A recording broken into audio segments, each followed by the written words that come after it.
ایسی عورتوں پر لعنت ہے جو پلکنگ کرتی ہیں یا کرواتی ہیں،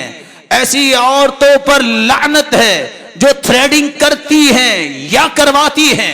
ایسی عورتوں پر لعنت ہے جو نقلی بال لگاتی ہیں یا لگواتی ہے، انہو قد لعن الموصولات، اور ایسی عورتوں پر لعنت ہے جو اپنے دانتوں کا فاصلہ کرتی ہیں یا کرواتی ہیں، یہ اللہ کی تخلیق کو بدلنا چاہتی ہے۔ صحیح بخاری کی روایت ہے، ایک عورت آئی کہتی ہے بیٹی کا نکاح کرنا ہے، سل کے بال تو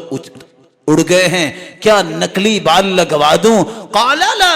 انہو قد لعن الموصولات، تمہیں پتا نہیں کہ اللہ نے تو لعنت بھیجی ہے اس پر جو نقلی بال اس طرح لگوائے لوگوں کو دھوکہ دینے کے لیے۔ رسول اللہ صلی اللہ علیہ وسلم کے اس فرمان کو سننے کے بعد ایک شخص نمازی ہے، وہ دیکھے میرے گھر میں کون کون سے کام ہو رہے ہیں، میری بیوی، میری بیٹی اور میری بہن کن کن امور میں اس وقت پڑ چکی ہے، آج یہ نقلی وگز لگوانا، یہ لینز استعمال کرنا کس لیے؟ اللہ نے جو آنکھیں دی اس سے بھی کوئی پیاری آنکھیں ہو سکتی ہے، اللہ نے جو حسن دیا اس سے بھی بڑا حسن ہو سکتا ہے۔ المغیرات خلق اللہ،